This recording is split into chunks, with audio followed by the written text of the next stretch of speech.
Olá, turma! Vamos falar hoje sobre as marcas da oralidade.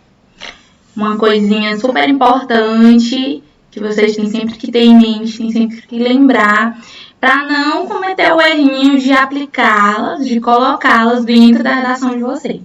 Isso vai depender do tipo de redação, né? Do gênero textual que está sendo trabalhado. Como estamos trabalhando roteiro de cinema, ocorre sim de haver marcas da oralidade e vocês vão entender assim que eu falar sobre esse conceito. Então, o que seriam essas marcas da oralidade? Gente, nada mais é do que a gente pegar os nossos traços, os traços da nossa fala e aplicar na escrita. Sabe aquelas palavrinhas, aqueles termos, aquelas expressões regionais que a gente costuma falar no nosso cotidiano, no nosso dia a dia?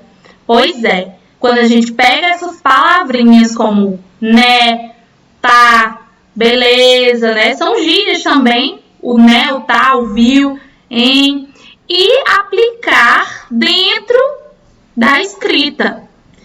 Isso ocorre? Ocorre sim. A gente digita nas redes sociais o tempo todo, a gente se comunica e fala isso o tempo todo. A gente tem essa mania de querer escrever da forma como fala.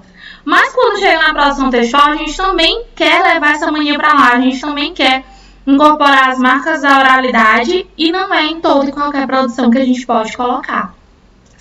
Então, o que vocês têm que refletir aqui? Primeiramente, saber o que são essas marcas da oralidade, saber que elas são esses traços da nossa fala, que denotam subjetividade, obviamente. E exemplos delas que eu dei aqui foi o né, o tá, o viu, expressões regionais, como até coloquei aqui, fulano é fluxicheiro. Isso aí não é uma coisa que você possa colocar numa redação, ou quebrar um galho. São coisas que nem todo lugar fala, não são termos universais não, por mais que a gente ache que são universais, que eles rodam o mundo, mas não é. Então, vou escrever uma redação, a primeira coisa que eu tenho que pensar, será que eu posso realmente colocar marcas da oralidade? Vou dar um exemplozinho clássico. Se você vai escrever uma crônica, você pode ficar à vontade para utilizar marcas da oralidade. Por quê? Porque você está em contato direto com o leitor. As crônicas, elas trabalham o nosso cotidiano, temas do cotidiano. Então, com certeza, eu posso aplicar uma linguagem que condiz com a que eu utilizo no meu cotidiano. Será que eu só vou utilizar termos assim? Não, mas eu posso utilizar esses termos na parte dos diálogos, por exemplo, quando às vezes a gente está conversando com alguém, a gente sempre finaliza falando, né? Para testar o canal, para saber se a pessoa realmente está entendendo. Isso são marcas da oralidade, coisas que a gente fala e que lá às vezes você pode escrever. Isso dentro da crônica. Estou dando um exemplo para você saber que pode ser utilizado.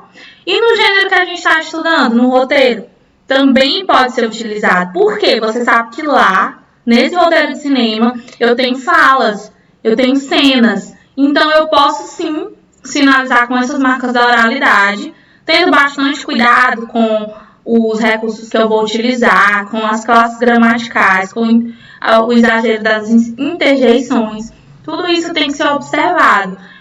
Porém, se você fosse escrever um texto argumentativo, por exemplo, não se aplica o uso de marcas da oralidade aqui.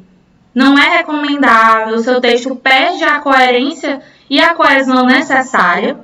Então, não vamos mais cometer o erro de aplicar marcas da oralidade, gírias, termos coloquiais do nosso dia a dia em textos dissertativos, por exemplo, em textos mais sérios que exigem um cunho mais formal e seguir a norma padrão. Tá bom, turma?